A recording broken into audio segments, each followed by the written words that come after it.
Raya and the Last Dragon coming to America in the series finale of WandaVision debuted this past weekend as Patrick Star is slated to get his own spin-off series. Not to mention, Joe and I have multiple major announcements to share with you all. I'm Darius Delsoin. And I'm Joe Acierno. This is Cinema Unchained.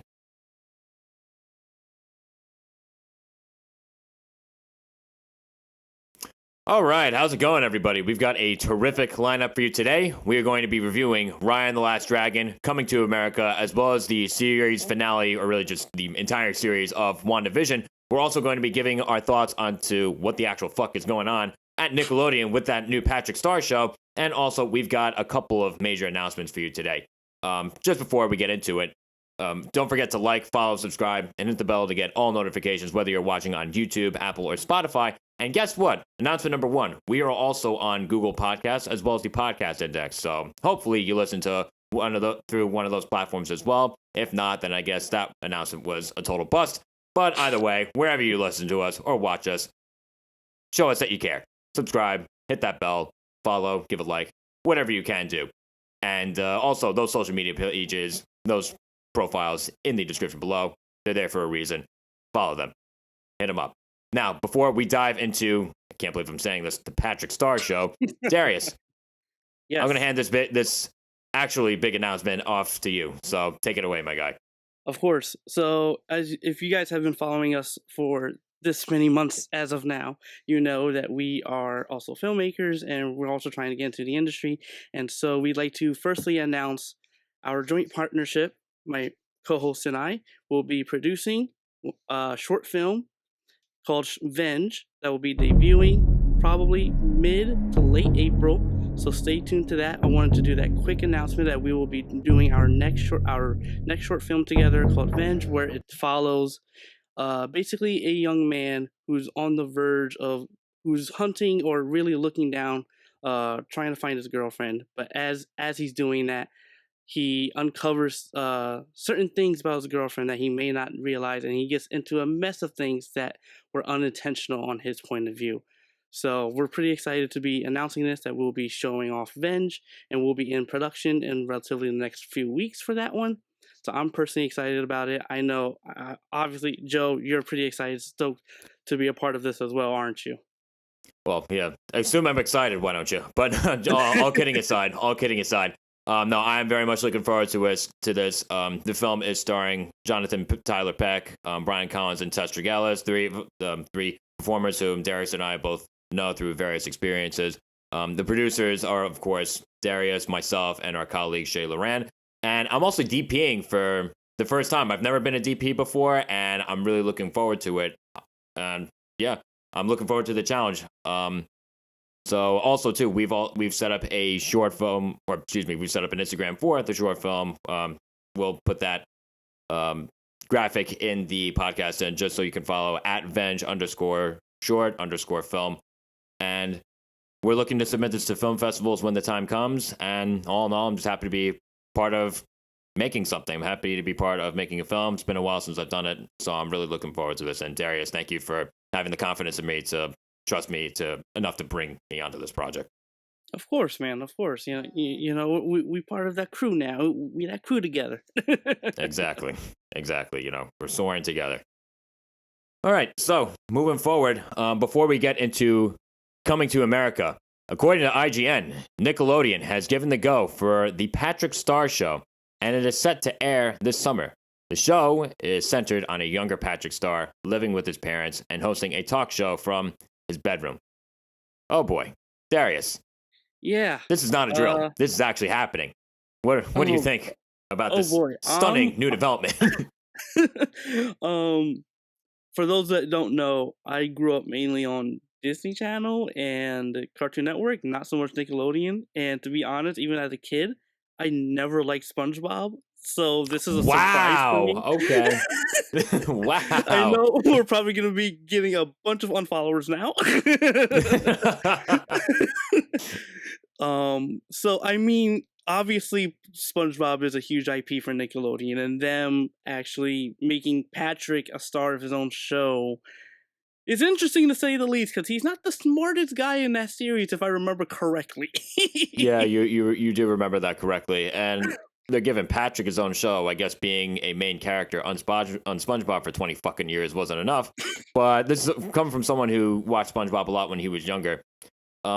If you look at the trajectory of the show premiered in 1999, and the first movie came out in 2004. Okay. The show hasn't been good since that first movie came out. Like, me personally, I just stopped bothering watching, and, like, I'll walk in every now and then on, I guess, my younger sister will have the show on, or she'll have, like, a newer episode on, and it's terrible. It's just terrible. So I don't have the most confidence in the world, is considering the fact that as big of an icon as SpongeBob is, it hasn't been good for the majority of the time it's been on, because we're past the 2-decade mark now, and for the vast majority of that, it hasn't been what it used to be. It hasn't been like just like the really smart and funny and clever, but at the same time dumb in the best way possible show that I grew up with when I was younger. Yeah, I mean, like, again, I think them, I guess, diving deeper into, I guess, the SpongeBob world is cool, and now they have Patrick as the main star. It's interesting. But again, it's just, I think we're just at that age where certain animated shows just start to deteriorate their quality now, because even shows I grew up on that I love, like Ben 10, for example. I'm a huge Ben 10 fan. That's been one of my favorite animated shows when I was a kid. And then seeing the new Ben 10 now is kind of like, well, that went down the drain really quickly. Yeah. So, I mean, hopefully maybe SpongeBob with the Patrick Star doesn't do that, and they can piggyback off what made SpongeBob special. So, I mean, whoever likes SpongeBob, whoever likes Patrick, congratulations to you guys. You're getting a Patrick show. Yep, congratulations. Your childhood is being stretched even thinner. So you have that to look forward to. And just a little bit more tidbits of information. Of course, this is the first, this wouldn't be the first of SpongeBob spin-off series. This is, of course, in the wake of Camp Coral, SpongeBob's Under Years, which I guess follows SpongeBob at a summer camp when he was younger. And apparently, according to the IGN article that I quoted before, this show is apparently supposed to be in the vein of the Larry Sanders Show, which basically followed the inner workings and behind-the-scenes process of a late-night talk show.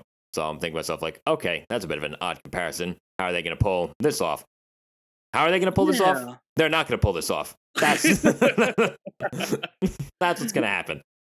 So this is set to debut this summer, and apparently this is also being done by the original creative team of the original SpongeBob series, and you can take that however you want.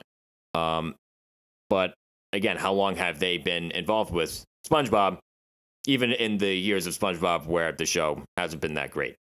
So yeah, I really wanted to talk about this because, once again, my good pal Jordan seems to be following all the right Instagram accounts, sent me a snapshot of this particular development, and yeah, I got to start following the same accounts that he does. So I just thought it was interesting because I'm like, once again, this is something that I did not see coming at all. But no, yeah, even for me, knowing, even with the knowledge I have of SpongeBob, knowing that Patrick, of all characters in the SpongeBob universe, they chose Patrick of all characters to get his own show. Yeah. That is very interesting, mainly because he's not that smart, and it's like, okay, how are they gonna do this as he's the star of his own show? I mean, both characters aren't typically that intelligent, but that's the point of SpongeBob. It's a whole bunch of fun animated sequences, and so, I mean, Patrick getting his own show, I think it's just an interesting take to go for. And just because I can think of Squidward show, a Sandy show, Krusty Krab show, where you see the behind the scenes of making the burgers and everything. I'd like to see a Plankton show and see like what he went through when he was younger that made him just the angry little sea creature that he is. Yeah, even like that would be interesting. I was a little sarcastic, but like maybe I don't know. We're getting a Patrick star. We're getting a Patrick show at this point. So I guess anything can happen, but just another development too, as far as the Patrick Star show. Once again, can't believe I'm saying that. Apparently they are creating new characters for the show. So I'm like, okay, I guess that's a direction that they could go in to support this a bit more. But once again, I don't see this really going anywhere worth going. So I mean, will SpongeBob appear? Who knows? I mean, I don't know. If SpongeBob appears, then what's the point? What's the point of the whole thing? Just make more episodes of SpongeBob. They've done a great job, quote unquote, great job of pulling material out of their asses for 20 years now. So I don't understand like why they wouldn't just make more episodes of SpongeBob with these particular Patrick characters. I don't know. I'm speechless. you're just like, I'm done. I'm done with this. Yeah, I'm done. I'm done, folks. I'm done. Okay. Yeah. So, yeah. All right. Before we get into Raya and the Last Dragon, Coming to America debuted on Amazon Prime this past weekend. The film follows Prince Akeem as he now reigns on high in the African country of Zamunda. He realizes he has an estranged son, miraculously, in the United States, and brings him to Zamunda in order to secure his male heir to the throne. This film has a giant cast that includes, of course, Eddie Murphy in multiple roles, Arsenio Hall, Jermaine Fowler, Leslie Jones, Tracy Morgan, Shari Headley, James Earl Jones, and Wesley Snipes. Darius, what did you think of this movie? I actually enjoyed it to a certain extent. I thought it was funny most of the time. I mean, it's an Eddie Murphy comedy movie. That's what you should expect. And just if you like Eddie Murphy, if you like sort of his comedy style, if you like Coming to America 1, and you were really interested in Coming to America 2, I mean, I don't see any hurt in watching it because it's just on occasion a fun, entertaining movie. However, even if it's a comedy, quite a few of the jokes did not land for me, and I just kept just almost staring at a blank screen on certain occasions. I mean, it's like I enjoyed it, and then at other times I was just like, okay, where's any of this going? Mm. So yeah, that's an interesting way to look at it. I'm going to be honest. I enjoyed this movie much more than I thought I was going to. Like, I was genuinely stunned how great of a time I had watching this movie. Don't get me wrong. Don't go into this expecting The Godfather, because you're going to be very disappointed. But I honestly laughed my ass off throughout the majority of the movie. Now, don't get me wrong. Here. The reason this movie exists is really stupid. Like, should this movie really exist? No. Does it bother me enough to say don't watch it? Honestly, no. Because like I said, I had a great time watching this. I enjoyed this so much more than I thought I was going to. It wasn't quite as dumb as I thought it was going to be. Because even with certain character dynamics that they had going on, as much as they felt lighter or a bit slight at one point, they felt satisfying overall. Because there still is a lot going on with Prince Akeem's son coming in, and like, you know, the insecurity that he has being in this new country. Prince Akeem also has 3 daughters, one of which who was hell-bent on taking the throne up when her father dies, and she's obviously the rightful fit for the role. So there's a great conflict there. And of course, you have all this against the threat of Wesley Snipes' character. He plays a villain, of course, shaking it up a bit, Wesley Snipes. And, you know, he's great in the film, too. Yeah. And so, honestly, this movie had a lot more going on than I thought it would, which was honestly a very pleasant surprise. Even cast across the board, it had a giant cast. Even if some characters weren't quite necessary, but by and large, everybody was great. Eddie Murphy is awesome. Arsenio Hall is awesome. James Earl Jones, for the little bit that he's in the movie, he managed to be hilarious too. What a king! Even Tracy Morgan, that was awesome. Oh God! Just kill him already! Just kill him already, Akeem. Even Tracy Morgan too. And do I think his character was necessary? Honestly, no. No, but he's someone that I've always liked watching. I thought he was awesome on 30 Rock, especially with the accident that he had a few years ago. It's really nice to see him just like making a comeback and just like, you know, returning to TV and movies. So his character wasn't necessary, but his presence is always a welcome one.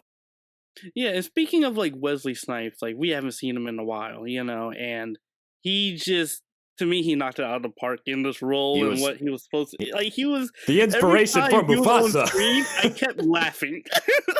Like, wait, which part? I'm sorry. I said every time he's on screen, I can't stop laughing. Like, he's just hysterical. He was really funny in the movie. He was really great. I'm gonna be honest though, Leslie Jones, she kind of annoyed me in this one. She annoyed me too.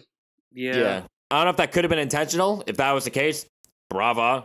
But her her and her character, just like every time she's on the screen, I'm like, oh man, Like, oh oh man, man. not this stereotype again. Uh,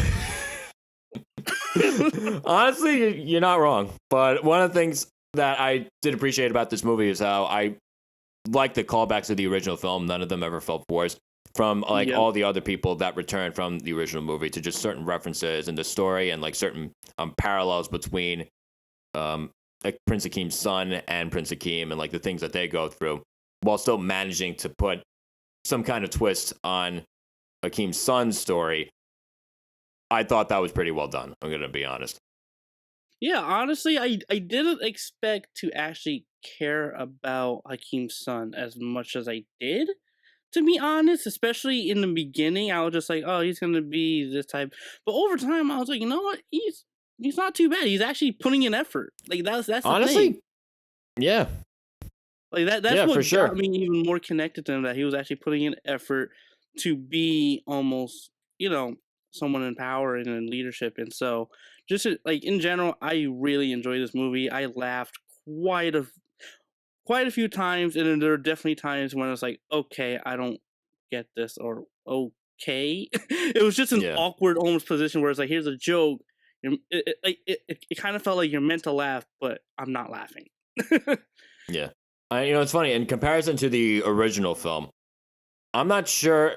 Actually, no. I am sure the original one, of course, is better. I think I laughed more at this one because I just think that's how comedy has evolved since the Yeah. 80s. But go, going back to the 80s, really, it's very weird. 80s comedies is like a niche of film that 9 times out of 10 doesn't do it for me. For whatever reason, it just doesn't land Hmm. for me. Coming to America was the exception. I thought once again, that was a genuinely funny movie, and I thought all in all, it was a well done movie too. So Yeah, overall, the original one is of course better, but like this one, once again, should it be a thing? This one, no. A no. sequel that no one asked for that comes out decades later, no, of course not. Does it justify its I experience as appreciate much the as like sequel, I'm sorry. but I appreciate the sequel. I mean, I like do, that. yeah, I do, Yeah. yeah. Once again, does it justify itself as much as like a Blade Runner 2049? Of course not even close. But once again, was there stuff to enjoy with Coming to America? Honestly, yeah, I can't believe I'm saying this, but yeah, I was expecting to watch this movie to have something to tear apart on the show, but I was pleasantly surprised. So Yeah, I yeah, wanted to so watch this movie because my dad got me into Eddie Murphy. So, yeah. yeah, of course, legend. But yeah, So I personally thoroughly enjoyed this movie. Had a lot of fun. My dad and I were laughing almost the entire time on certain occasions. It was it was just great. yeah, it was just fun. Like that's really what it came down to. I just had a fun time with it. So if you don't same take here. it seriously, then you'll probably enjoy it. Yeah, that's a great way to put it. That's a really great way to put it. This is not a movie that demands to be taken seriously, though, at all. It's not like it's something that you shouldn't take Yeah. seriously that wants to be taken seriously. No, this movie knows exactly what it is, and it even makes a little poke at itself too, because Oh, there's for one sure. scene where they're talking about like American pop culture and how like a lot of movies are basically sequels that no one asked for that come out decades later. I'm like, all right, at least they have they have the humility to do that. This movie knows what it is. Oh yeah, for sure. Yeah. So, what did you guys think of Coming to America? Don't forget to leave your comments, or excuse me, your thoughts in that comment section below. Now, before we get into Raya and the Last Dragon, don't forget to like, follow, subscribe, and hit the bell to get all notifications, whether you're on YouTube, Apple, Spotify, or now Google Podcasts or the Podcast Index. Follow our social media platforms in that description below. Now, before we cap off the show with our series review of WandaVision, Raya and the Last Dragon premiered in theaters on Disney Plus, or excuse me, in theaters and on Disney Plus over the weekend. And the film takes place in an ancient, fantastical realm where a warrior princess is determined to find the world's last dragon. Film stars Kelly Marie Tran and Aquafina Darius. Think you had a lot to say about this one. What did you think? I absolutely love this movie. Just overall, I just thought this movie visually is just stunning. It is Hmm. gorgeous. It is beautiful. And even the characters and how they were interweaving multiple different characters into the same narrative was so refreshing because it's like you have so many different point of views, and I love one of the themes that this movie tackled, which was grief and how you almost tackle grief really, and you see so many different people in this movie tackling grief in their own unique way. And there's a certain character where I was like, oh, yeah, he's definitely going to be one of the bad guys. But then something happens and you see what happens, and it's just like, oh, man. And so, just overall, this movie just it had a certain heartfelt message to it, both in two things. One about grief and how you handle grief, and the second me being unification of humanity. And that's Mhm. something that we're probably going to touch on a bit later in this review. But just overall, I had a great. Uh, I love this movie. I loved almost everything about it. However, I do think the beginning of the film could have been extended a bit longer just to give a bit more heart and even meatiness into what they were going for in the beginning, because I just think if they made that a bit longer, it really could have had hit home even other things relating to Raya as her character and her journey throughout this film. And again, I like how you have so many different, it almost felt like an animated Game of Thrones, and I kind of like that. That's an interesting way to put it. Yeah, honestly, I really like this movie overall. From a character perspective, whether you have like all these different personalities and backgrounds meshing with each other, all these dynamics that are flying off of each other, especially with Raya and the one, I guess, other warrior from the other tribe that she has a rivalry with. What was her name? Like Numari or something? Nomari, That I yep. thought that was a great dynamic there. Once again, I agree with you as far as like the visuals and the animations, absolutely stunning. You have that coupled just like with the imagination that came into building this world too, that really makes this movie stand out and it pulls you in. Honestly, I think this is one of the best Disney films to come out in within the last couple of years for sure. There are no musical moments in this movie too, and that's Which something I I'm was happy. wondering. It's like, oh, is there going to be like any songs in this one? And no, there aren't, and that's fine. Nope. I feel like if there were musical numbers in this, that would not have fit at all. Yeah, for sure. I mean, just the tone wise of this movie, I don't think I mean, they could implement songs to try to almost elevate and lighten certain things, but I think that would take away from what really the core of this movie, especially towards not only towards the end, but just overall with how they're presenting this world and all these different clans and factions and how they operate within this world. Yeah, and just touching on the whole clans and factions and the point that you made about unification of humanity and like basically how the movie goes about dealing with like cultural intolerance and stuff like that and like people making assumptions about each other. I love how the characters are basically used teach teach, I guess, these lessons without really preaching these lessons, if that makes sense. Like Hmm. everything, like the way they go about this feels very natural, feels very organic, and like the more I think about it, it's like, okay, these characters were definitely pawns and bringing that message across, but they didn't feel like pawns. Like it's not something that was rammed down my throat. That it's not like there's a point in the movie where they say like, oh, like this is what happens, like we can unify or anything like that. Like no, it just felt very tasteful in how they go about portraying that message. Absolutely, and the thing is, they touch upon that in the beginning, and then they touch upon it again in the end, and then you have so much conflict even in the middle in that I have to say, honestly, one of my favorite parts of the movie was actually my favorite part was the ending.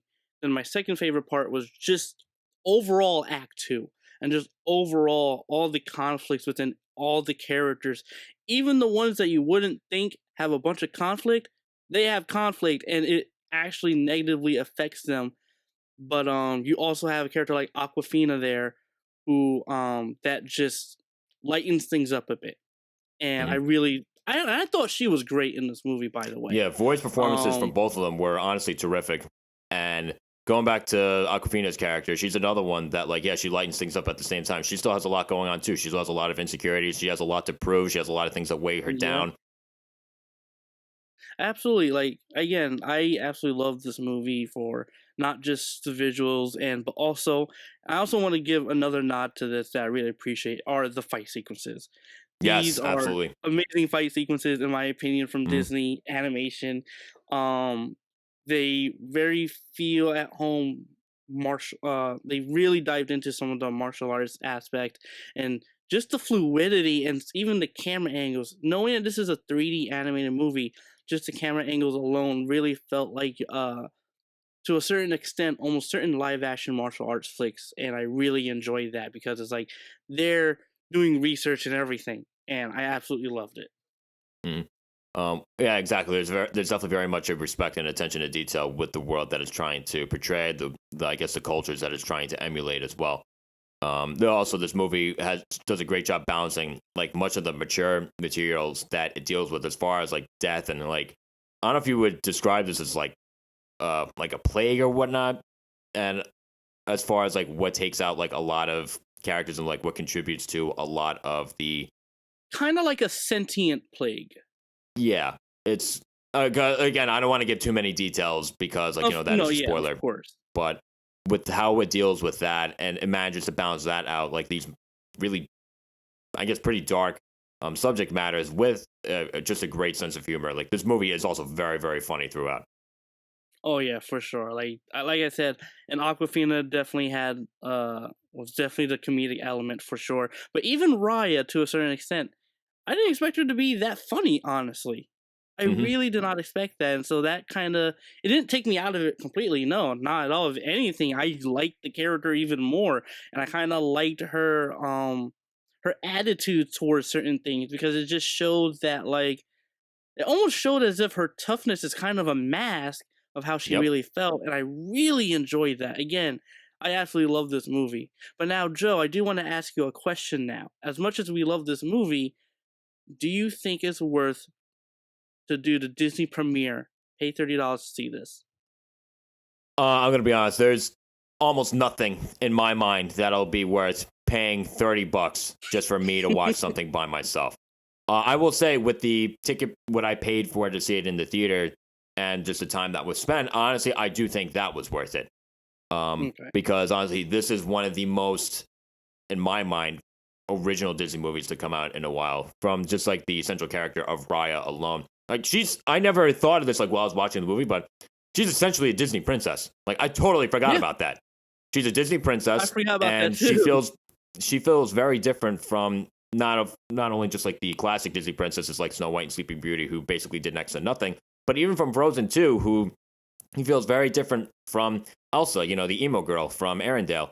And I just felt like there was a lot more to just really admire and just be intrigued with when it came to Raya. I just felt like she had more going on to just really capture my interest in terms of like her background, in terms of just like her personality, why the way that she is, why she's determined to do the things that she's determined to do. Yep, absolutely. Like they just this like it's been a while since we had a really good, even original Disney IP, and I think Raya is a good step in that direction. And just overall, like I said, I can't praise this movie even more. If you have the chance, definitely try and go watch this in the theater if you can. Of Absolutely. course, be safe. Um, but like I said, and we've both said this, this movie is great. And again, one of the messages I personally really loved, and actually that made me cry in the theater, was the unification of humanity. And Mhm. I don't want to go into too much about that because you just have to see that for yourself because it was great. Absolutely. Alrighty, now to cap off the show, we are going to be giving our review of WandaVision. For those who aren't familiar with the series, it is a blend of both classic sitcoms and superpowered mystery that follows Marvel superheroes Wanda Maximoff and Vision as they build a life together as a suburban couple. Now, before we really get into it, I am, of course, going to have to slap a big old spoiler warning on this because we're going to be reviewing this series as a whole. And there's a lot that just shouldn't be told to just anyone who hasn't seen this movie, or excuse me, hasn't watched this series and plans on doing so. So, Darius, of course, comic book show. You, of course, have a lot to say about it. What's on your mind? I thoroughly enjoyed the finale. I think one of the things that kind of made it hinder was that it's too attached to the MCU.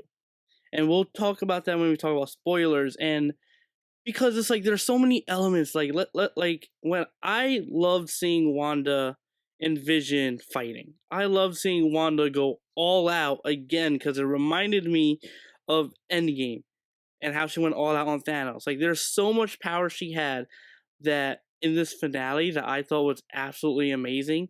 and seeing her almost take upon this new role of being the Scarlet Witch. And as a comic nerd, I have been waiting for that moment was awesome. just the title itself when they announced it, I was like, let's go. So I mean, as a finale, however, for a show, I thought it was decent. As a finale for this chapter in of the MCU going forward, I thought it was great. So, because I think those are two different things that we kind of have to almost separate because, and I have a feeling some of the MCU shows are going to follow this problem, is that it's going to be too connected to the MCU Mhm. so that it doesn't really give this show and some of these characters a proper bow. However, with Wanda, we kind of know she's going to appear. So that's why I'm a bit like, I liked it, but also I didn't like it mainly because it's being treated as a show, but also still as an MCU property. Obviously, it is an MCU property, but that differentiation between a season finale, or really a series finale, and something in the MCU, I think are very different. And I can see why some people aren't satisfied with this ending. Me Mhm. personally, I am, because they almost checked everything I wanted in the finale. And I say almost, mainly because I didn't expect Agatha Harkness to be actually the big bad guy. I Mhm. actually appreciate that the more I think about it, but That again, I bitch killed wasn't thinking Sparky. I don't like her. that. But again, overall, I enjoyed the series as a whole. I had a lot of fun with it. The callbacks to old shows back in the day, and even the Malcolm in the Middle episode. I love Yep. that one. Yep. Just overall, I think it was a really solid show and a solid chapter into the next phase of the MCU. So, and Mhm. again, it's gonna be weird talking about the show mainly because it's like, okay, I have to think about it as a season, as a series for these characters, but also as the next chapter for the MCU. And I think those are drastically different. Okay. So now, as far as like looking back on the show as a whole, I love the evolution of like the decade era sitcoms. Like, the couple, like 2 episodes in, like was clearly like a '60s sitcom. You fast forward a few episodes, and like you get into the '90s. Then the next episode, you get into the fourth wall breaking, clearly an homage to Modern Family, obviously right smack in the middle of the 2000s. And I loved why things were the way they were as far as like portraying things like they're a sitcom. And I love how that Yeah. connection um, builds, or that connection is made between that and Wanda's past and everything that's going on in her psyche, and how basically everything that's going on is basically just a giant personification of her grief. And it just goes to show, like, just like the immense power that she has and just the immense consequences that come with someone like her being as tortured as she is. So I thought that was really nicely done. And again, that's not something that really smacks you on the head either. It's not really forcing you to be like, look at this, look at this, look at what we're doing with personifying Wanda's grief. Like, that's something Yeah. that I really had to come into myself thinking about the show.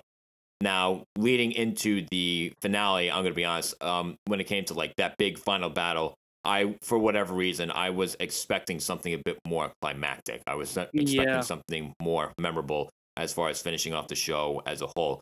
And that's not even to say, like, that it's because, like, oh, it's a TV series or whatnot. There have been plenty of, like, climactic and satisfying ends to TV shows. And even in comparison to, like, movies like Avengers Endgame, like, of course, the Marvel Cinematic Universe is capable of delivering that unforgettable ending, like they did with Endgame.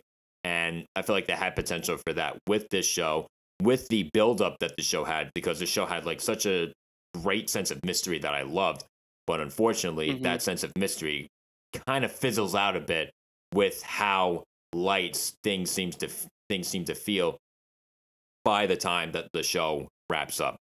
That being said, there are a few twists that I liked. I like I said, when it comes to like why everything is portrayed as a sitcom. Oh, I liked that twist. I liked Agatha Harkness being the villain. Like, I thought that she was just like, Yeah. oh, the nosy neighbor, I'm like, oh Mm-hmm. wow, she's a crazy girl from Step Brothers. Like, okay, this should be fun. I didn't think that she would have as big of a role as she did, and once again, that bitch killed Sparky. So of course, I had to, I had a certain hate for her. Um, but yeah, like I said, I was expecting just something a bit more memorable when it came to the climax. The action was fun. The visuals were Yeah, great, that sounds. and that's something too that I want to talk about as well. Um, it's just nice to see like how far visual effects, and just like everything going on in the world of visual effects has come, because a show like this would not be possible, would not be able to be taken seriously if the visuals weren't what they were, if we didn't have the technology that they had for this show. For sure, and again, like for me, and I totally understand why you weren't maybe I guess too fond of it, and that's something I've heard online that a lot of people weren't a fan of, was that it just wasn't that memorable.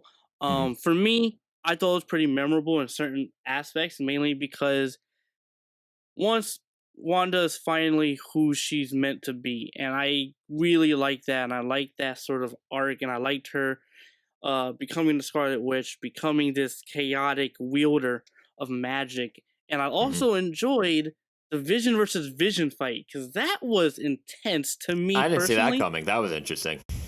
Yeah, like, because it's funny because the episode before I was watching it, and there are certain things Hayward, the leader of Sword at the time, was saying that got me thinking, like, are they building another Vision? And then right when I said that, the next scene, White Vision. I'm like, all right then.